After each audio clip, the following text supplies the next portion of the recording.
جو کچھ خدا کے کلام میں یہاں پر بیان کیا گیا ہے یا بتایا گیا ہے، اس بات کو آپ مد نظر رکھتے ہوئے اپنے گرد و نواح میں نظر دوڑائیں ذرا، اپنے آس پڑوس کو دیکھیں، اپنے گھروں میں دیکھیں، اپنے عزیز و اقارب میں دیکھیں، اپنے محلے میں دیکھیں، تو آپ کو پتا چلے گا کہ دنیا تو اجنبی بچوں سے بھری پڑی ہوئی ہے۔ تو اجنبی بچوں کا سبب کیا ہے؟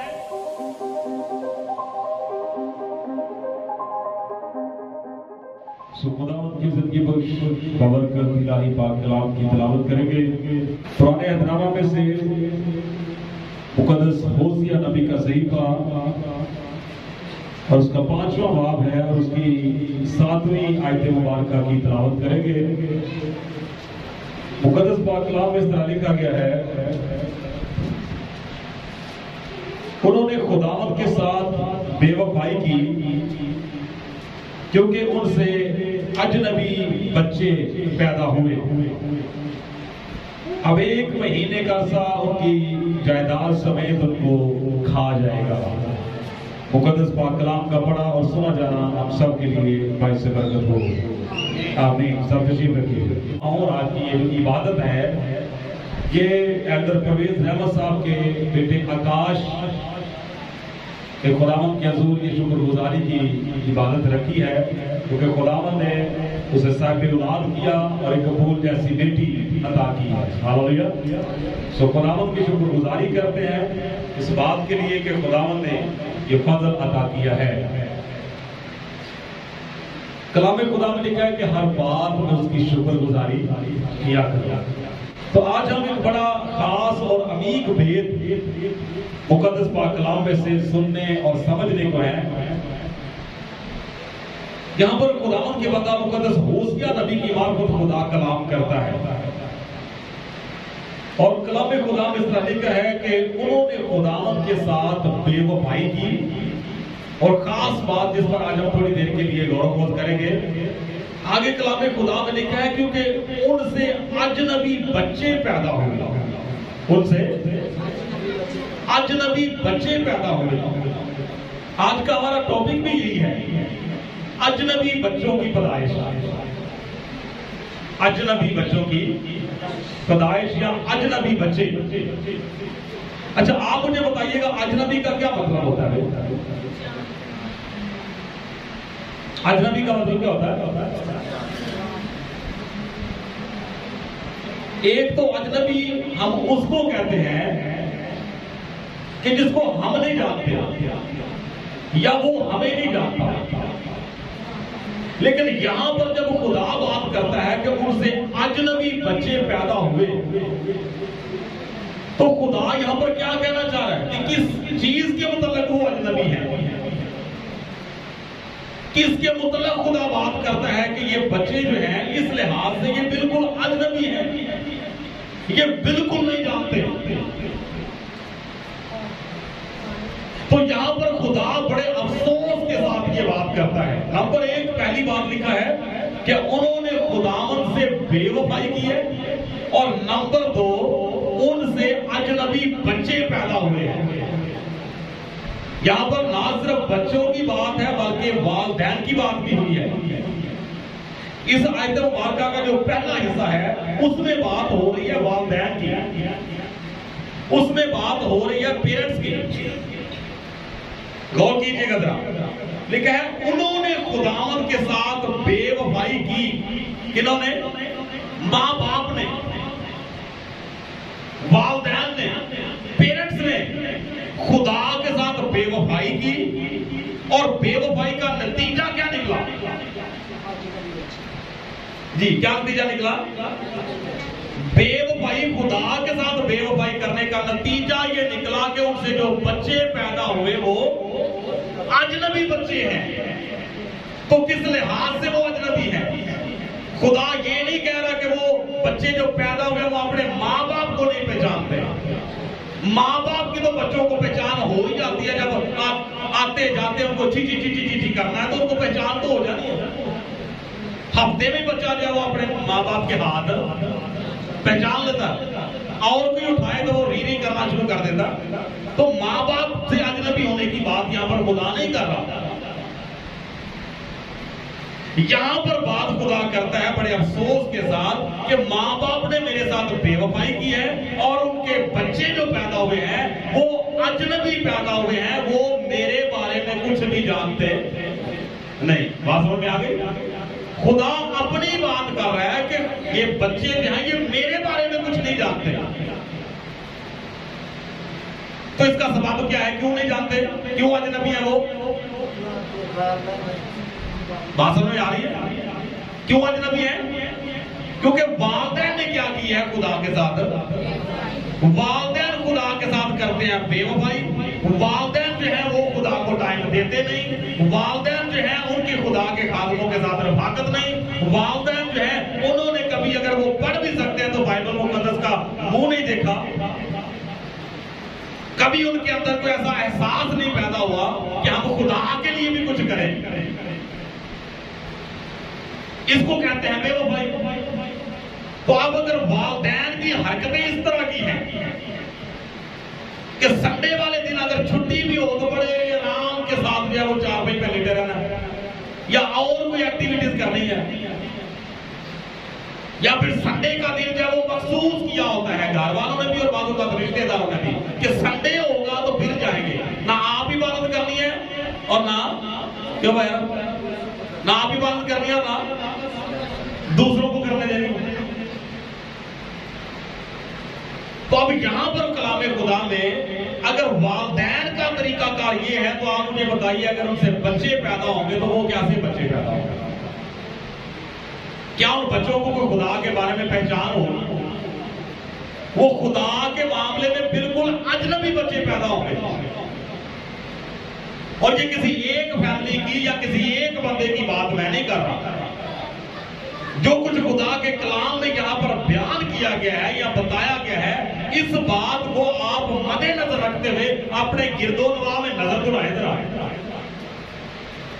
اپنے آس پڑوس کو دیکھیں, اپنے گھروں میں دیکھیں, اپنے عزیز و اقارب میں دیکھیں, اپنے محلے میں دیکھیں, تو آپ کو پتا چلے گا کہ دنیا تو اجنبی بچوں سے بھری پڑی ہوئی ہے. تو اجنبی بچوں کا سبب کیا ہے؟ سبب یہ ہے کہ پیچھے والدین نے خدا کے ساتھ بے وفائی کی ہوئی ہے. والدین جو ہیں وہ خدا کے بارے میں نہیں جانتے تو بچوں نے کیا جاننا ہے؟ بائبل مقدس میں ایک بڑی ہی خاص اور اہم بات میں آپ کو بتانا چاہ رہا ہوں.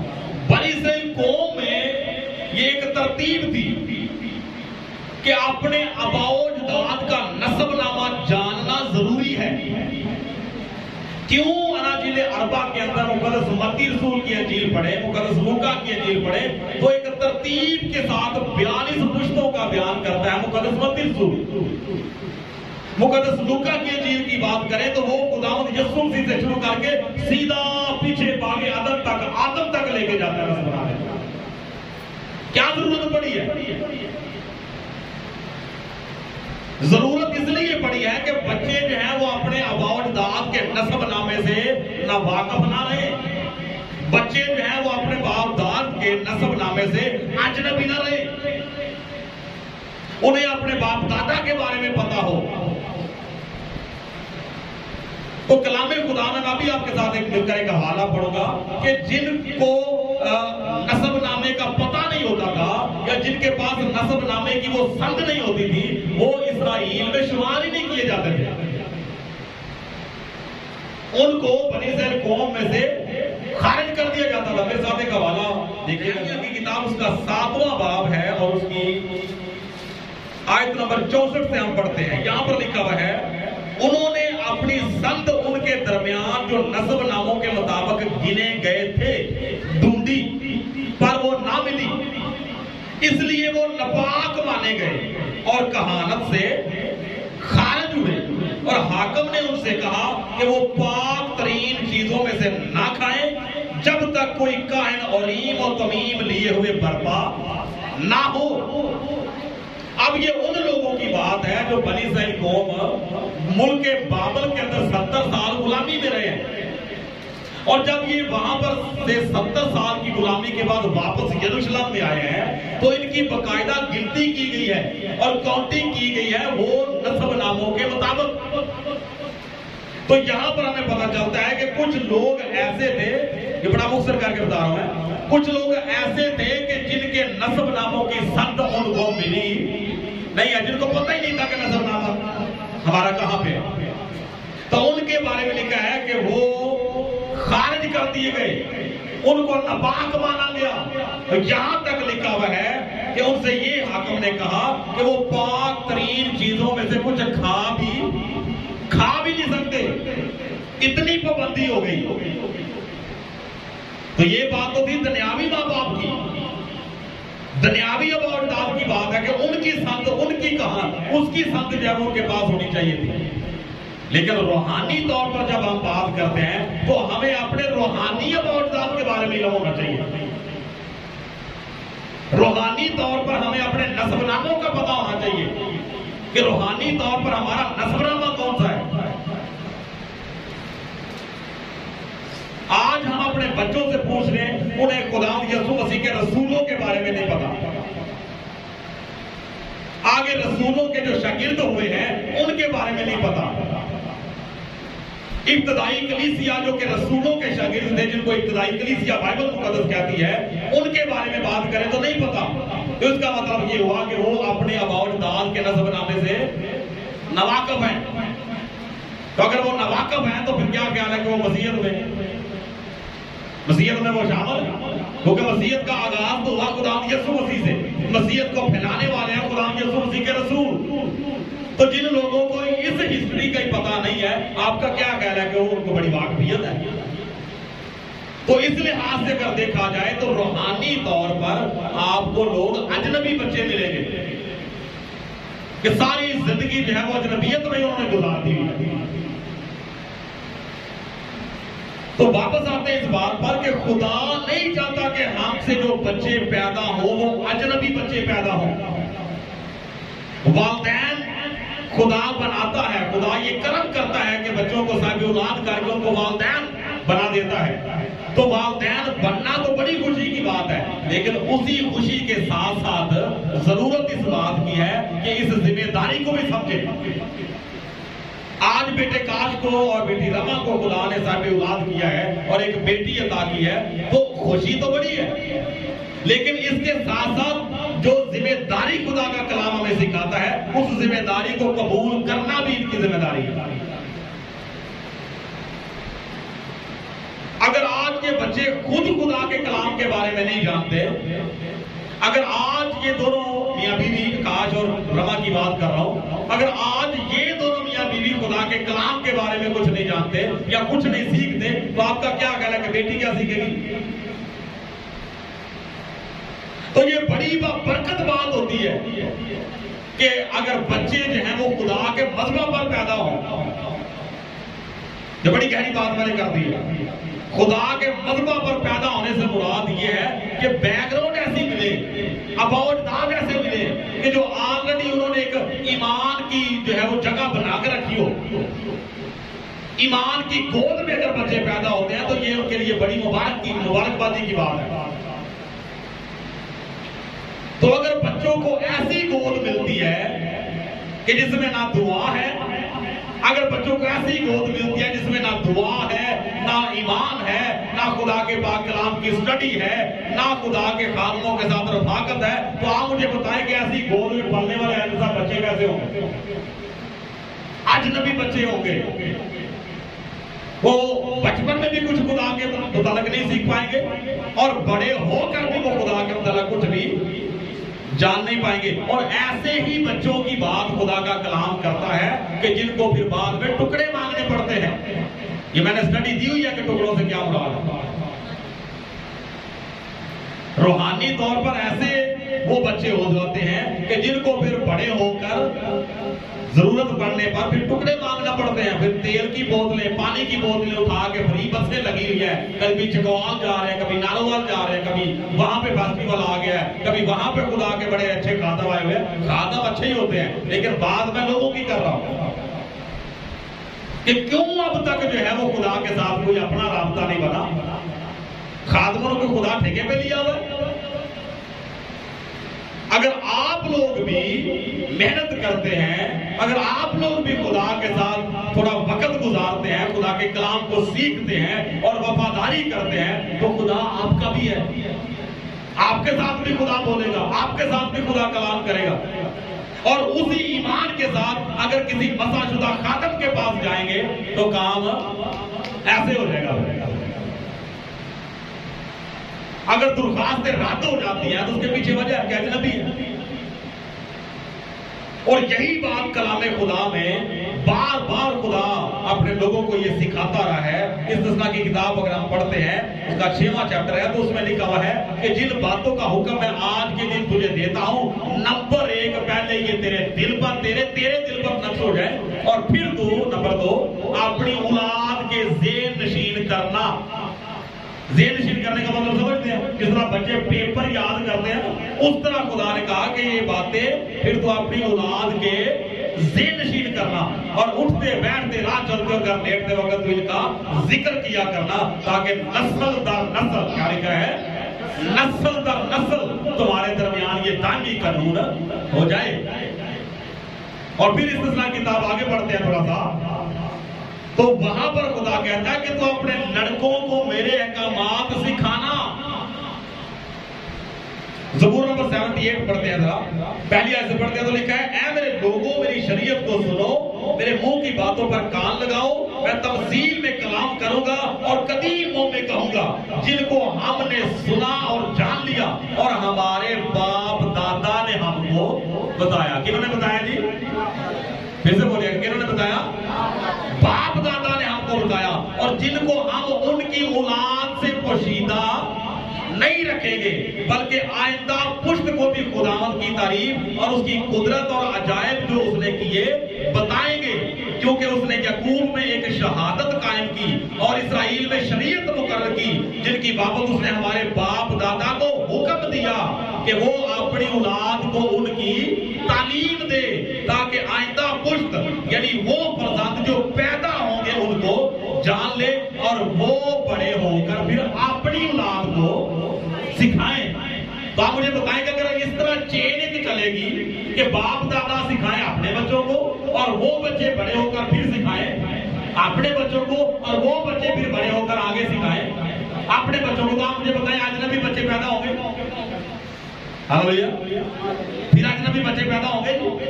پھر اجنبی بچے پیدا نہیں ہوں گے۔ جب نسل در نسل خدا کی واقفیت کروائی جائے گی، جب نسل در نسل خدا کی پہچان کروائی جائے گی، تو اجنبی بچوں کے لیے تو جگہ ہی بنے گی۔ اجنبی بچے کیسے پیدا ہو سکتے ہیں؟ تو آج میرے عزیزوں، والدین جو ہیں وہ خدا سے اولاد تو مانگتے ہیں۔ ایک بیٹا خدا نے دیا تو پھر خدا سے دعا مانگنے، خدایا ہم تو ساڑی جوڑی رلاش، پھر جوڑی ہوگی تو پھر کہنا خدایا ہونا دونوں پاسے پورے کر دو، ایک دھی دے دے۔